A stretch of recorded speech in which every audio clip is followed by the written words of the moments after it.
દાહોદ નગરપાલિકામાં હવે વહીવટીદારનું શાસન શરૂ થતા તંત્ર એક્શન મોડમાં જોવા મળી રહ્યું છે।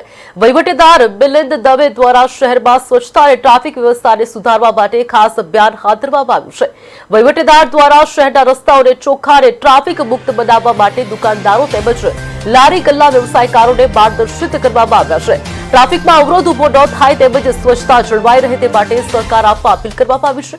તંત્રના આ પગલાને કારણે દાહોદ શહેરમાં ટૂંક સમયમાં જ સ્વચ્છતા અને ટ્રાફિક વ્યવસ્થામાં સુધારો જોવા મળશે તેવી આશા વ્યક્ત કરવામાં આવી રહી છે।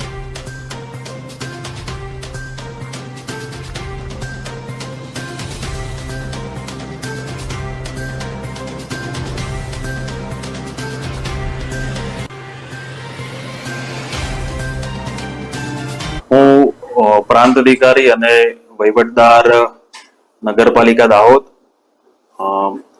દાહોદ નગરપાલિકા વિસ્તારમાં આગામી શુક્રવારથી 20/3 તારીખથી રોજ નગરની સાફ સફાઈ અને હંગામી દબાણ બાબતે મેગા ડ્રાઈવનું આયોજન કરવા જઈ રહ્યા છીએ।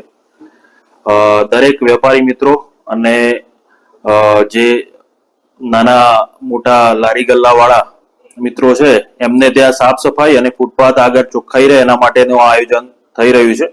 કોઈ પણ પ્રકારની ચીજ વસ્તુઓ વાહન કે બોર્ડ વગેરે મૂકીને જે પ્રકારનું ફૂટપાથ ઉપર દબાણ થાય છે એ ના થાય એના માટેના ડ્રાઈવનું આયોજન છે। સાથે સાથે દરેક દુકાન આગળ કચરાના યોગ્ય નિકાલ માટે કચરા પેટી ટોપલી ફરજિયાત રાખવા માટેની પણ સૂચન કરવામાં આવશે।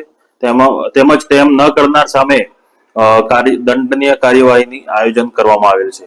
સાથે સાથે તમામ પ્રતિબંધિત પ્રકારના પ્લાસ્ટિકના જથ્થાનો દુકાનદાર વેપારી મિત્રો દ્વારા ઉપયોગ ના થાય એની પણ એમને તકેદારી કરવામાં આવશે। તેમજ આ દુકાનદાર મિત્રોને આ ડ્રાઈવ દરમિયાન આ પ્રકારનું પ્લાસ્ટિક મળશે તો જપ્ત કરી લેવામાં આવશે। સાથે થોડા સમયમાં થયેલું નગરપાલિકાના વિસ્તારમાં હંગામી દબાણ છે એ પણ દૂર કરવાની કાર્યવાહી જોડે જોડે કરવામાં આવનાર છે। સાથે શાકભાજી ફ્રૂટ કે અન્ય ફેરિયા મિત્રો જે સ્ટોલ લગાવીને હંગામી દબાણ કર્યું છે સ્વયંભૂ આગામી સમયમાં દૂર કરે એના માટે વિનંતી કરવામાં આવે છે। હંગામી પાર્કિંગ બાબતે નગરમાં અનધિકૃત વાહન પાર્કિંગ થાય છે તો એ ના થાય એના માટે વિનંતી અત્રેથી કરવામાં આવે છે। નહીં તો આ બાબત ધ્યાન ઉપર આવશે તો ડ્રાઈવ દરમિયાન એમની સામે દંડનીય કાર્યવાહી કરવામાં આવશે। સાથે જ હાઇજીનની બાબતમાં ફરસાણમાં દુકાનો વાળા હોય કે પછી અન્ય લારી ગલ્લા વાળા મિત્રો હોય તો એમની સામે પણ જો હાઇજીન જળવાશે નહીં તો તેમની સામે પણ દંડનીય કાર્યવાહી કરવામાં આવશે।